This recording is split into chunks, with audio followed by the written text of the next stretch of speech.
पाकिस्तान और अफगानिस्तान, दो पड़ोसी देश, दो इस्लामी राष्ट्र, लेकिन रिश्ते जो कभी भरोसे पर नहीं टिके। सीमा के उस पार की रेत में बंदूकों की आवाजें अब भी गूंजती हैं। आज की इस डॉक्यूमेंट्री में हम जानेंगे कि आखिर क्यों दशकों से पाकिस्तान और अफगानिस्तान के बीच चल रही ये ठंडी जंग कभी खत्म नहीं होती।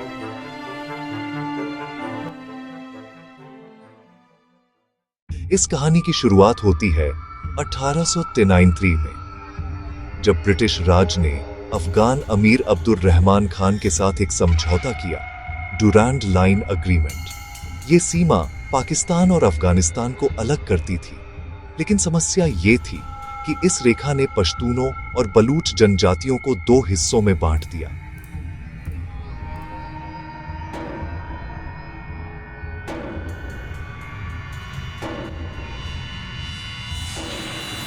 उन्नीस सौ सैंतालीस में जब पाकिस्तान बना, तब अफगानिस्तान ने इस सीमा को मानने से इनकार कर दिया और तभी से दोनों देशों के बीच अविश्वास की दीवार खड़ी हो गई।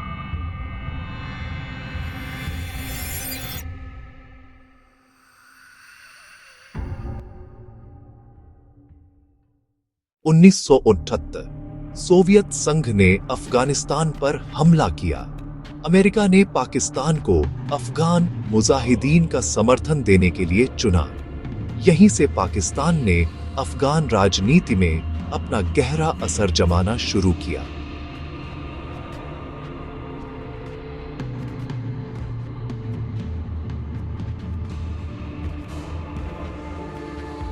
नब्बे के दशक में जब तालिबान ने अफगानिस्तान में सत्ता संभाली, तो कहा गया कि उन्हें पाकिस्तान की खुफिया एजेंसी ISI का पूरा समर्थन था। लेकिन 9/11 के बाद हालात पलट गए। अमेरिका के दबाव में पाकिस्तान को तालिबान के खिलाफ युद्ध का हिस्सा बनना पड़ा और अफगानिस्तान ने पाकिस्तान पर आरोप लगाया कि वही तालिबान को शरण और हथियार देता है।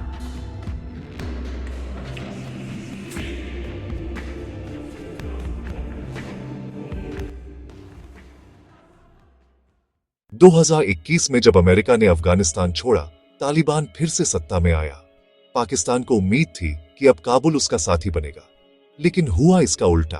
तालिबान ने कहा डुरांड लाइन को वे सीमा नहीं मानते और पाकिस्तान के सुरक्षा बलों पर हमले बढ़ने लगे।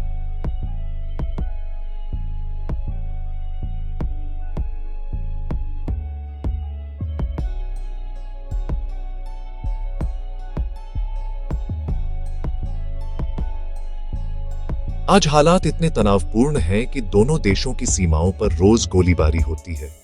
हजारों निर्दोष लोग विस्थापित हो चुके हैं।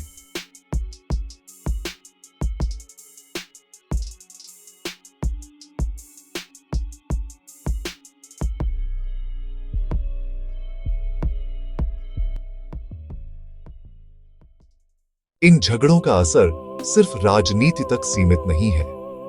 पाकिस्तान की अर्थव्यवस्था कमजोर हो रही है। अफगानिस्तान पहले से ही मानवीय संकट झेल रहा है। दोनों देशों के नागरिक गरीबी, बेरोजगारी और आतंकवाद की मार झेल रहे हैं।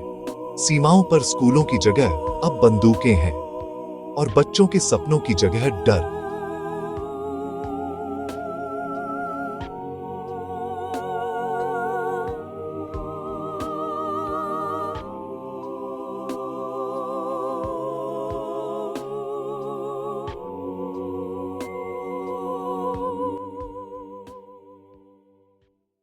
पाकिस्तान और अफगानिस्तान की यह जंग सिर्फ सीमाओं की नहीं है, ये पहचान, राजनीति और सत्ता की लड़ाई है। सवाल ये है, क्या कभी ये दोनों देश उस डुरांड लाइन के पार जाकर शांति पा सकेंगे, या आने वाले सालों में ये सीमा और भी गहरी खाई बन जाएगी?